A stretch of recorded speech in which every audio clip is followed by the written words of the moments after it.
வணக்கம் நண்பர்களே.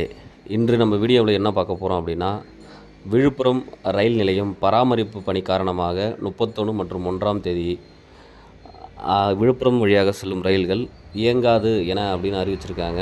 அதாவது ஒரு சில ரயில்கள் வந்து 31ஆம் தேதி இன்று வந்து ஒரு சில ட்ரெயின் வந்து பார்ஷியலாக கேன்சல் பண்ணியிருக்காங்க. அதாவது பாண்டிச்சேரியிலேருந்து வர ட்ரெயினை வந்து முண்டியம் பக்கத்துலேயும் விக்கிரவாண்டியிலையும் நிறுத்துகிறாங்க இன்றைக்கி ஈவினிங்லேருந்து.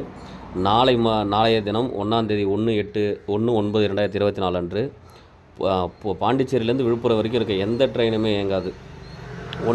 சென்னையிலேருந்து வர ட்ரெயின் வந்து விக்கிரவாண்டி முண்டியம் பக்கத்தில் நிறுத்துகிறாங்க.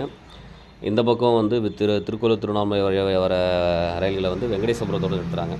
எந்த ஒரு பேசஞ்சருமே அது விழுப்புரம் டு பாண்டிச்சேரி ஒரு ட்ரெயின் கூட கிடையாது. நாளைக்கு எல்லா ட்ரெயினுமே நாளைக்கு கேன்சல் பண்ணுறாங்க. இன்றைக்கி பார்ஷியல் ட்ரெயின் ஒரு சில ட்ரெயின் மட்டும் கேன்சல் பண்ணுறாங்க. மற்றபடி பேசஞ்சர்ஸ் எல்லாமே சென்னை டு விழுப்புரம் வர பேசஞ்சர் வந்து விக்கிரவாண்டியோட முண்டியம் பக்கத்தோடு நிறுத்துகிறாங்க. விழுப்புரம் டு திருவண்ணாமலை காட்பாடி போகிற பேசஞ்சர் வந்து வெங்கடேசபுரத்தோடு நிறுத்துகிறாங்க. விழுப்புரம் டு மயிலாடுதுறை திருவாரூர் போகிற வண்டியை வந்து கடலூர் போர்ட்டோடு நிறுத்துகிறாங்க. விழுப்புரம் டு திருச்சி மார்க்கமாக செல்கிற அந்த பேசஞ்சர்ஸ் ரைஸ் எல்லாமே விருதாச்சலத்தோடு நிறுத்துகிறாங்க. எக்ஸ்பிரஸ் வந்து ஒரு சில எக்ஸ்பிரஸ் வந்து மன்னார்குடி வரைக்கும் வர எக்ஸ்பிரஸ் வந்து விழுப்புரத்தோடு நிறுத்துகிறாங்க.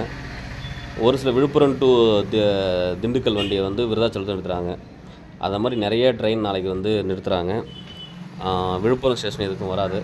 அது மாதிரி எக்ஸ்பிரஸுமே ஒரு சில எக்ஸ்பிரஸை கேன்சல் பண்ணியிருக்காங்க, ஒரு சில எக்ஸ்பிரஸ் வந்து டைவர்ட் பண்ணியிருக்காங்க. ஸோ விழுப்புரம் வழியாகவோ இல்லை விழுப்புரத்துலேருந்தே ரயில் மார்க்கமாக செல்லும் பயணிகள் தயவுசெய்து அதை தெரிந்து கொண்டு செல்லவும்.